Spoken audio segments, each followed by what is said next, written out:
Olá, meus queridos, que é a professora Diana, professora de Física dos segundos anos F e G, turno tarde.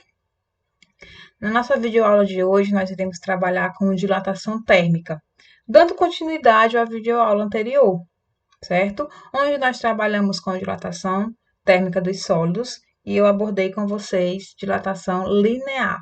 Hoje nós veremos a dilatação superficial e a dilatação volumétrica, fechando aí dilatação térmica dos sólidos. Beleza? Mas antes de iniciarmos, eu já lembro a vocês de visitar o nosso canal JAF Conecta, deixar o seu like, se inscreverem e compartilhar os nossos vídeos. Dando início à nossa videoaula de hoje, eu vou relembrar um pouquinho para vocês sobre dilatação térmica, né? Que já havia falado para vocês na aula anterior, certo? Então, nós já sabemos, pessoal, que todos os corpos existentes na natureza, sejam eles sólidos, líquidos ou gasosos, eles sofrem variação quando submetidos a diferentes temperaturas, certo? Se essa variação de temperatura for positiva, esse corpo irá aumentar suas dimensões. Já se essa variação de temperatura for negativa, ele vai diminuir as suas dimensões. Por que isso acontece, né? Isso acontece, pessoal, devido ao fato dos materiais serem constituídos de moléculas. Quando essas moléculas são aquecidas, elas vibram mais e fazendo com que as suas dimensões, né, as dimensões do corpo aumentem. E quando essas moléculas são resfriadas, né, elas vibram menos, fazendo com que as dimensões dos corpos diminuam. Tá bom? Na aula passada, né, na aula anterior, nós abordamos dilatação linear. O que acontece na dilatação linear?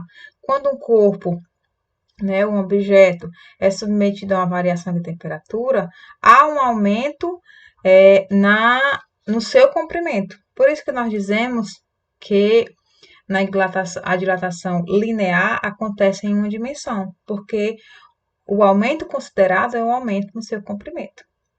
Beleza? Vejamos agora dilatação superficial, tá bom? O que acontece na dilatação superficial, pessoal? Nós dizemos que ela acontece em 2D, certo? Quando se trata de dilatação superficial, é importante ressaltar que o objeto, né, ou o corpo, tem uma área inicial, né, como a gente pode ver aqui nessa figura, certo? Quando esse corpo ele é submetido a uma fonte de calor, certo? Essa variação de área, essa área inicial ela vai sofrer uma variação, certo?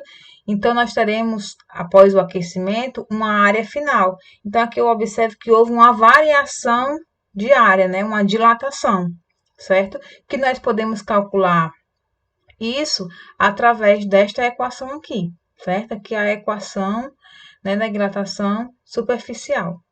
Que essa equação está em função da variação da área, que é o seguinte: ΔA, variação da área, já coloquei aqui embaixo para vocês, igual ao coeficiente de dilatação superficial, vezes a área inicial, vezes a variação de temperatura, certo?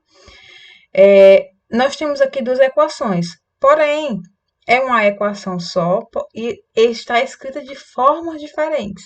Aqui está em função da variação da área e aqui está em função da área final, que é essa área aqui, certo? E aqui está em função da variação que houve aqui, beleza? A área inicial, a área final e a variação da área, né, ou dilatação, são dadas em metros por segundo ao quadrado. Já a variação de temperatura é dada em graus Celsius e o coeficiente de dilatação superficial é dado em graus Celsius elevado a menos 1. Essas são as unidades, tá bom? Aí eu abro um parênteses para falar sobre esse rapazinho aqui, que é o coeficiente de dilatação superficial.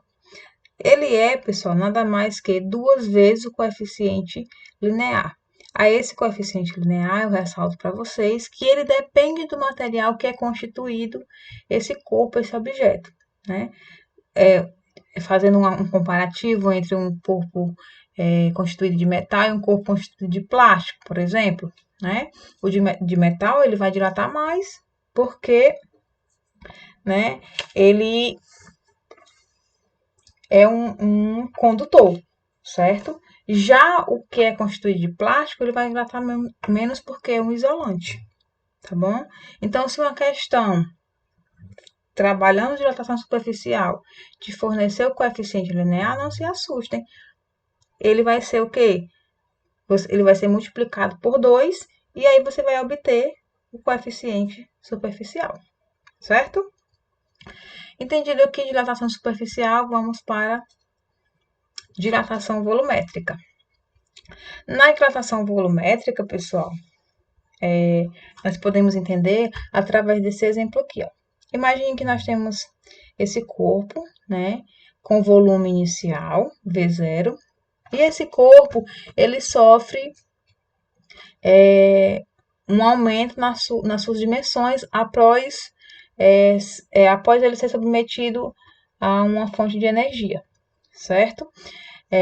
Após esse aumento nas suas dimensões, ele vai ter um outro tamanho, né? Então, esse outro tamanho eu vou chamar de volume final. Na dilatação volumétrica, após a dilatação, todas as suas dimensões aumentam, certo?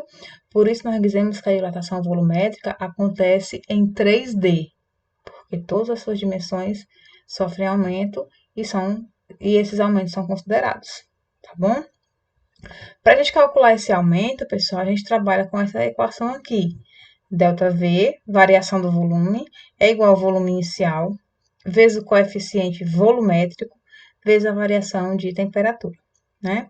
A gente também pode expressar essa equação dessa forma, sendo que aqui vai estar em função do volume final.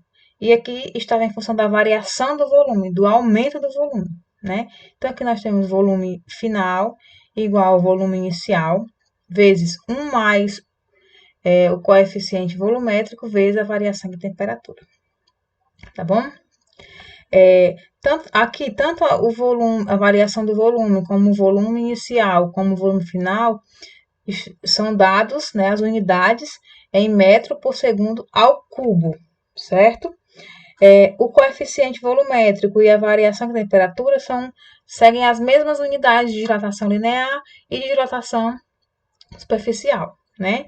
Que o coeficiente é graus Celsius a menos 1 e a variação de temperatura é graus Celsius, certo? Também vou falar para vocês sobre esse coeficiente aqui, né? Que segue a mesma regrinha lá do coeficiente superficial. Sendo que no volumétrico não vai ser 2 vezes o linear, vai ser 3 vezes o linear, né? Porque aqui acontece em 3 dimensões. Então, o coeficiente volumétrico, ele é igual a 3 vezes o coeficiente linear. Então, da mesma forma que eu falei para vocês, que se uma questão se tratar de superficial e de linear, você multiplicar aí por 2. Aqui, se uma questão se tratar de volumétrico e te der o coeficiente linear, você vai multiplicar esse coeficiente por 3. Multiplicando o coeficiente linear por 3, você obtém quem? O coeficiente volumétrico, tá bom? Compreendido, pessoal? Então, aqui na aula de hoje, nós abordamos brevemente, né, e fechamos o assunto de dilatação térmica dos sólidos, abordando aí na primeira aula dilatação linear, e na aula de hoje nós abordamos dilatação superficial e dilatação volumétrica, tá bom?